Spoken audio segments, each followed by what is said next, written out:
Well, for the last 9 months, the Jeffries family has been trying to get home to Australia from Canada. Yeah, they've spent almost $40,000 and had 5 flights home cancelled. My mother was diagnosed with late-stage cancer in January of this year, which is the reason why we came out to see her for a month. Within weeks, though, the COVID-19 pandemic was declared and Prime Minister Scott Morrison was urging Australians overseas to come home. But 3 days later, the airline cancelled their flight back to Perth. Cancel that flight. Hello, sir, are you there? What? I'm looking for the alternative. Really is a nightmare situation that Jeffries find themselves in. Dave and Kate Jeffries join us now from Canada. Hello, guys. Hi. Hi there. It's good to speak to you this morning. Now, you went to Canada at the start of the year to see your sick mother. When did you start making the decision to return back home? Oh, we made the decision to return home when we purchased the tickets in January. It was actually return flights. We were booked to leave the 29th of March. So it was only ever our intention to stay for 1 month. Yes.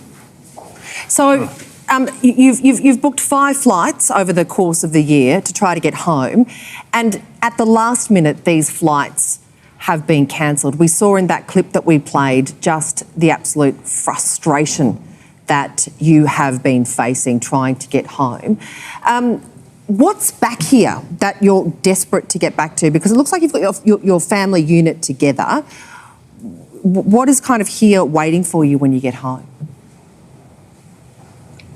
Everything, our lives, our family, our house, our vehicle, our own bed, Mitchell's toys, his bedroom, his crib.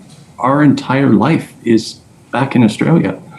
We left thinking that we were gone for a month. You know, we brought a couple of T-shirts and some pairs of socks and some underwear, as you do, you know, to go on a 1 month trip, and we just have not been able to get back home. It really is crazy, and the misconceptions going on as well. Is it true that since sharing your story, you've actually been attacked online?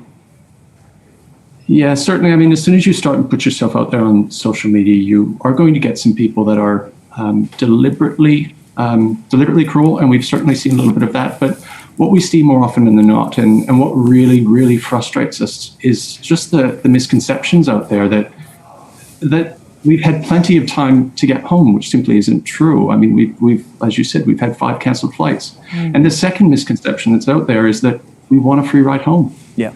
We don't. We just want to be able to purchase a reasonably priced plane ticket, and we want to get on that flight. Bizarrely, you've also been attacked for being in Canada and sort of saying you're stranded. Some people have said that, you know, stranded in Canada, that can't be too bad. But everything, your whole entire life is here. You have an Australian passport. You should be able to bring your boy and your wife home. Of course. Exactly. I have a job in Australia that I need to get back to, and if I'm not home shortly, I will lose that job. I have a degree that I'd like to get back to, and we're seeing international students now flying in and taking up quarantine spots. It's very frustrating. Yeah. And there are about 30,000 other Australians in your position as well. What would you like to say to the government, the Australian government, who they certainly haven't been much help to you, you say? Yeah.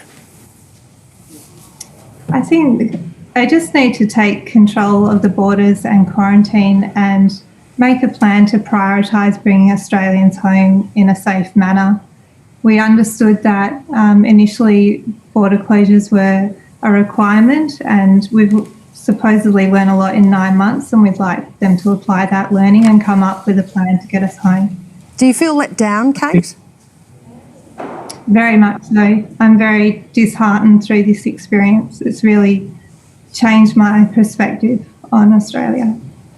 Very sorry do you to hear still that. want to then? I mean, after being treated so shabbily, do you still want to get home? Of course. Of course we do. That's our home. That's where all of our friends are, our family. I was born and bred in Perth. That is my home. That is where I want to be. It's just very frustrating and disheartening to see policies that have been put in place by our government preventing us coming home. And any Australian citizen with a passport should be very concerned about these policies that have been put in place. And realistically, it's not even an option. Yeah. I mean, our visas are expired. We can't, we're illegally in Canada. I'm so sorry to hear you're going through this, guys. I really do. And we really hope and pray that you make it back home soon, and especially with your young son, Mitchell, as well. I'm really sorry you're going through this. Yeah. Keep us updated on your progress, because it would be great to have your family home for Christmas. Surely it can't be that hard. It certainly would. And home being the word. Home being the word. Yeah. Well, I think former Prime Minister Kevin Rudd said it very well in his interview yesterday.